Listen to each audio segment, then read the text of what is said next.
Oh, every year, Football Manager fans argue the same thing, that this one's the best one ever, just a skin change, it's broken, it's perfect. This year feels a little bit different, and I want to get into this today. Football Manager 2025, as you all know, was cancelled, never came out, doesn't exist, or it exists only in some deep archive of Sports Interactive. So Football Manager 2026 has a lot to live up to. It's not just some kind of another yearly update that we are so used to the last 20 years. It sort of has to represent this comeback, a clean slate and a test of trust for Sports Interactive, who failed to deliver a product last year. And the way you feel about it, or me, positive or negative, might have less to do with the game itself and more to do with how your brain processes hype, nostalgia, and belonging. So this video is about why you think what you think about Football Manager 26.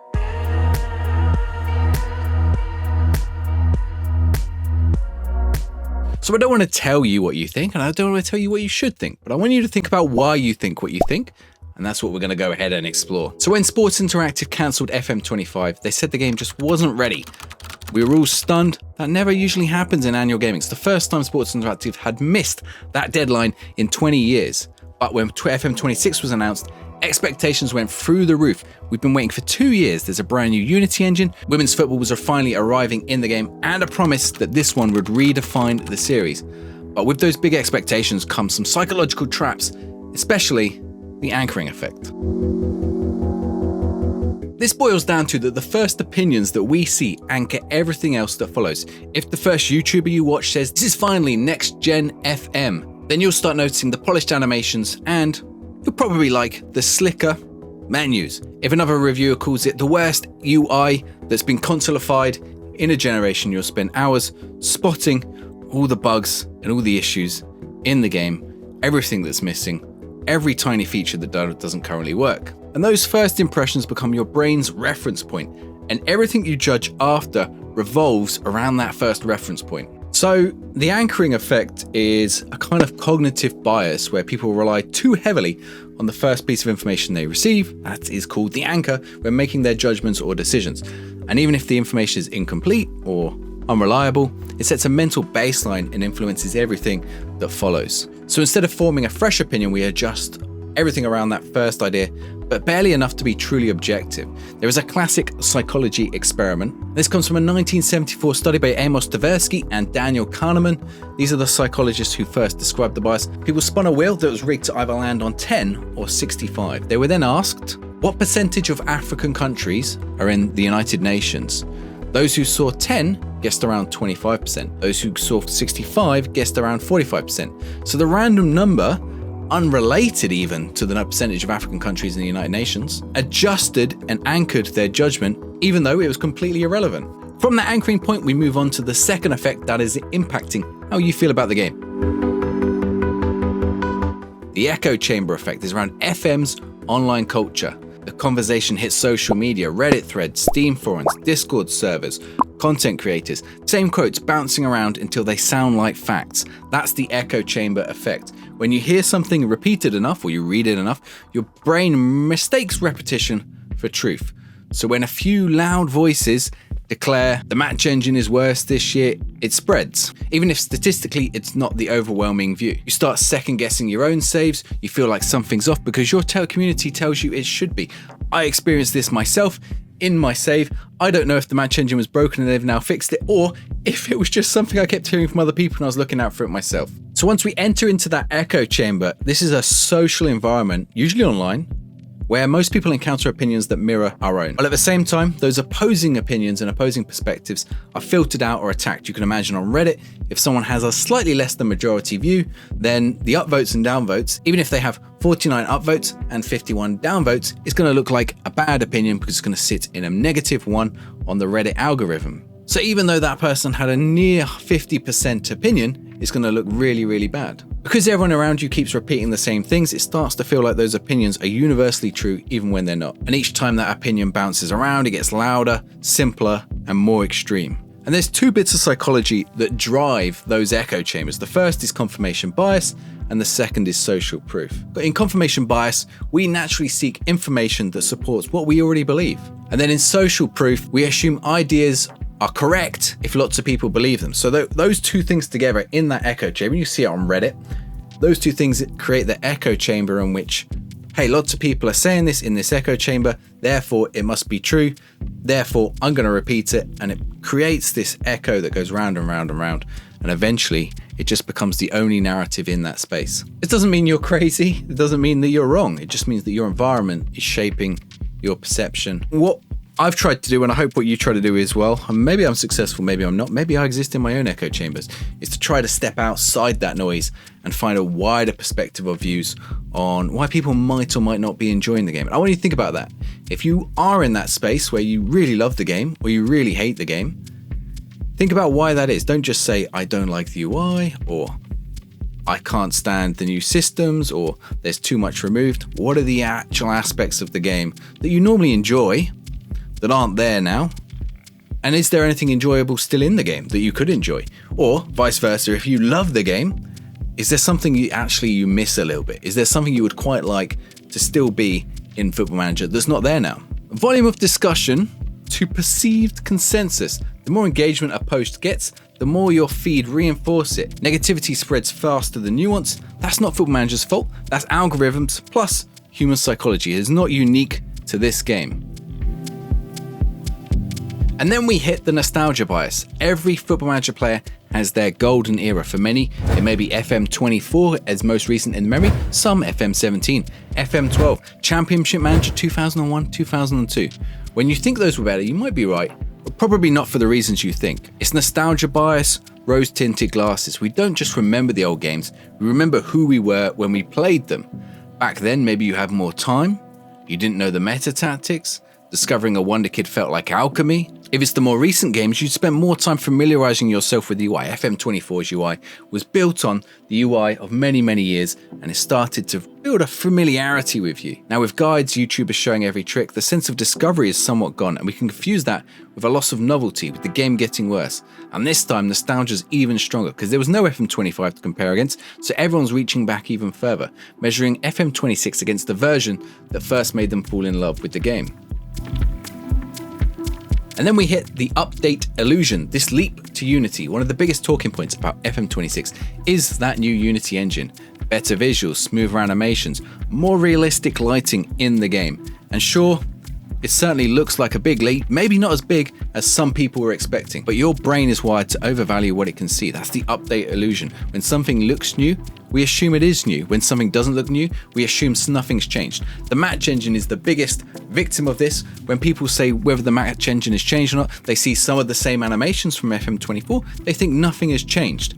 When they see the new animations, if they see the new momentum in when a player jumps for a header, maybe they feel like it's completely different. If the UI feels familiar, they might say same game. If the UI feels very different, then they might think this is something new, and it's not necessarily what you like. Even if the AI, scouting logic, and match stimulations are completely rewritten, it can definitely feel like sometimes it is the same game. On the flip side, slick visuals can make us think the core system's improved, even if under the hood it's mostly tuning, and that can be true again for the match engine. And when some features like international management are delayed to post-launch, our brains are flagged that as unfinished, even though that's increasingly normal in modern dev cycles. It's something Sports Interactive have talked about, that they're going to give increasing updates and bring a lot of those quality of life features back, but if they're missing, it certainly feels unfinished. In short, perception of progress rarely matches reality. Now this one might be the most important for some of you. This is the identity factor, when that change feels personal. For a lot of fans, Football Manager isn't just a game, it's an identity. You've logged hundreds of hours or thousands of hours shaping your tactics, building dynasties. When FM26 tweaks how tactics work, or rebalances pressing intensity, or changes the UI, it's not just changing the system, it's changing your football philosophy. When it locks you out of training your under 18s or under 21s, intentionally or not, that can feel personal. Psychologists call this ego involvement. When a belief or skill ties into who you are, any challenge to it feels like an attack, and it might explain why some of you might feel a little bit angry about the way in which the game has changed away from the bits that you like and towards something that you perceive someone else likes. So the more hours you've put in, the harder it is to see that change as a growth of the series rather than a betrayal of your own play styles, and that's fair. I think that idea of betrayal is maybe one of the most important ones that's shaping perceptions right now. If you're a I'm going to put it in quotes, hardcore player with hundreds of thousands, that's a lot, thousands of hours in Football Manager every year, and you delve into some of the defense aspects of games, or maybe you don't, you might be considered in that hardcore 1% or 5% of players who play the most Football Manager, who play the majority of Football Manager, who keep it top of the Steam charts, who've been supporting the game for 10, 15, 20, 30 years if you remember back to the Championship Manager games, or maybe you used to be an Elevate Manager fan, or you're a fan generally of this type of game. You can put yourself in that little hardcore category, and you maybe feel betrayed because the game is perhaps shifted slightly towards newer players this year, making it more friendly for beginner players with the new UI design, with the controller friendly design. And it's okay to feel betrayed by the direction that the series has taken. I hope Sports Interactive are listening somewhat. I think they do hold those kind of fans to a level of importance, not relative to their scale in the player base, because they are so important to the game. And I hope that a lot of those quality of life improvements do make it back into the game. Certainly, I think that seems to be the intention, and it's maybe a bit of a shame they're not in the game right now. We are going to see international management back in the game. For example, Miles has said in the past he wants to put shouts back in the game when it works. When we look at under 21 and under 18 training in the game, it looks like it's actually just bugged and it doesn't take you to the right screen, but it is there. So hopefully, a lot of those quality of life improvements that we've seen over the years eventually make their way back into the game. But there's this new interface which makes it much nicer and much easier for new players to get involved in the game. Of course, we all want our series to grow. We all want our game, or maybe we don't. Maybe that is also part of the psychology. Maybe the idea that this is my thing or our thing. We don't want other people. We don't want new people coming in and potentially ruining our series. This is the thing that we have done for over 20 years. And that's a big thing. It's not just gatekeeping for its own sake. It's rooted in sort of social and cognitive psychology mechanisms, social identity theory. It's a group of in-group versus out-groups. You know, we understand tactics and scouting. We've been through broken match engines. We've suffered. We really get what FM is. And it's not always about arrogance. Sometimes it's about protecting belonging, authenticity, and, they want to protect, I guess, the thing that I enjoy. And we see this in other elements of the FM community for sure. It's called psychological ownership. A real FM player doesn't use downloaded tactics. A real FM player starts unemployed. A real FM player doesn't complain about realism. A real FM player doesn't save scum. A real FM player doesn't alter the attributes in the game. All these kind of things. A real FM player doesn't start in the Premier League. All these kind of things are sort of a form of psychological ownership over how the game should be played. One of the other psychological effects that you might be experiencing is called expectation disconformation. So when that reality doesn't match the mental picture that you'd built up before you played the game. So in FM26, the marketing might have promised the biggest leap ever, that the UI was going to reshape the game. You saw the images, it looked quite nice, it looks kind of pretty. Players then experience a gap between that expectation and that reality, and that gap starts to feel like, again, a betrayal. Humans tend to amplify disappointment more than satisfaction. It's called a negative dominance. So even if the game is 90% fine, that 10% is going to overshadow everything. So humans give more weight to negative experiences than to positive ones. Psychologists call this the negativity bias, and it's a survival instinct that we've evolved to make us more alert to threats and also to disappointments in life. So in FM26, you see 10 new features you like, but one bug or one missing feature that's missing, and your brain will fixate on the bug or the missing thing. And then the Reddit post you go and write is an FM26 is mostly great. It's game is ruined by the UI. UI ruins the game. 0 out of 10 game. And that social amplification that we spoke about earlier then makes this worse. One negative post gains traction because outrage gets engagement. So that negativity bias plus the algorithm creates this community doom spiral in which we create negativity around the game. Loss aversion. Now this one might explain quite a lot of how you guys are feeling. People feel the pain of loss twice as strongly as the pleasure of equivalent gain. It's a cornerstone of what's called prospect theory. If a beloved feature is removed, changed, or even redesigned, even slightly, it feels like a loss, not an update. People keep valuing what's familiar far more than gaining something new. For example, the director of football suggestions is gone from the game. It has actually been replaced by transfer room, with transfer room in and transfer room out, and you make suggestions and players come and suggest players to you. But because those director of football suggestions are gone, and this new thing has come in, people are like fixated on something that's been removed from the game. Caching has been removed from the game because it doesn't actually do anything anymore. All you have to do if you want to reload your faces, close and reopen the game. But because it's been removed, people are focusing on the things that have been removed from the game, some of which are major gameplay components for some people. But the pain of those parts that are lost is twice as strong as the enthusiasm for something that's been gained, like the new in and out of possession tactics. So for example, FM26 might give you new animations, smoother match flow, smarter AI, but if your favorite view layout or quirk or heat maps disappears, you won't see progress, but you'll see loss. And that loss hits harder than gain every single time it occurs. We have the endowment effect. So this means we overvalue things simply because they are ours. That includes opinions, routines, even our way of playing the game. So hardcore players might see something that they do a lot of, training their under 21s or engaging in the minutiae of the player profiles. And when the game changes, even if it's for the better, and I'm not saying it is for the better, it does feel like an attack on ownership. They've ruined your save style, the way that you play the game. They've changed it just for those newer players. It's an emotional attachment to how you play the game. So the media mix and how hype shapes reality. So here's the thing. Most of your opinions form before you even touch the game. Maybe when a new patch drops, if you don't reach the patch notes, you watch someone react to them. It's your favorite content creator, or you go onto Reddit and you see the comments on those patch notes, or you see them brought up on X. Every creator has incentives. Hype sells early access, negativity sells clicks, outrage keeps comment sections alive. We've certainly seen it the last few days in our own comment sections, for good and for bad. So your first exposure to FM26 and your early exposure to the game isn't always the game itself. It's the discourse around the game. The number of people who I've had coming into streams or into videos saying, is this game any good? And they're looking at me and trying to work out, do I value this guy's opinion on the game? And how is that going to shape my own opinion on the game? Your brain loves shortcuts. It trusts familiar faces. That's the authority bias. We believe those who we perceive as experts. So when your favorite streamer sighs mid-match or looks at the UI and notices a bug, you will also start noticing flaws you hadn't before. If they celebrate a new animation or a new feature, you will start to like it more too. My own streams, I've noticed we build up a bit of a positive energy because I'm enjoying the game as I'm playing it. I'm ignoring some of the bugs, but I see other streamers and they dwell on the bugs and they have the same issues. It's not manipulation, it's social learning, but it means our opinions are rarely born in isolation.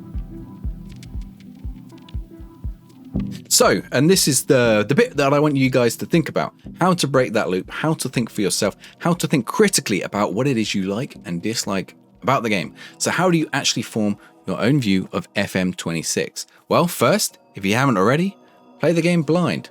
And it might be too late because you've already probably formed some opinions on the back of this video. But don't binge launch day reviews or tier lists or look up your favorite content creator and watch them play the game. Boot it up fresh before your expectations set in. Second, check your nostalgia. Are you comparing FM26 to reality, or is that perfect version in your memory where everything felt new? I'm going to test you here. FM24, if you showed that to a new player and you asked them to make a transfer, which button on the left-hand side do you think they're going to go to? Are they going to go to transfers, or are they going to go to scouting? And which one should they be going to?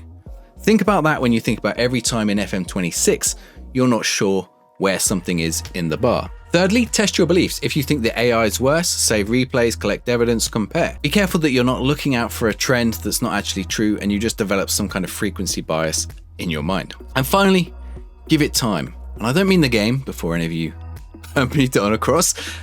I mean your opinions. Every FM evolves across patches, across time. We're not even at launch day yet, which comes out on Tuesday. That first month might not be the finished product.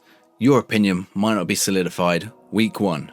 You might need time with the game or time away from the game, or you might need to just explore what it is you might and might not like about the game. So I think be very careful about solidifying your view in those first few weeks, because maybe what's really is broke. So when you think about it, FM26 isn't just about a game. It's a bit of a mirror. It reflects your patience, your biases, your football brain. After cancelled FM25, everyone's carrying that little bit of extra baggage around their expectations of the game. Hope, doubts, hype, suspicion of content creators, of people who disagree with them, of Sports Interactive. So you need to think not just whether FM26 is good or bad, also why you think it is. Because when you understand what shapes your opinions, from echo chambers to nostalgia to identity, you might stop reacting and start reflecting a little bit. So yeah, FM26 certainly isn't perfect, but neither was any other version. Maybe this one is a little bit less perfect than those one before, but you also remember each one captures who you were when you played it. If this video made you think a little bit differently about how you feel about the video game, drop a like, share it with your FM group chat. Tell me in the comments. If you disagree with me, tell me why you think. What shapes the way you think and judge Football Manager? I want you to let me know actually, what was the first thing you read or saw about Football Manager and what your opinion is.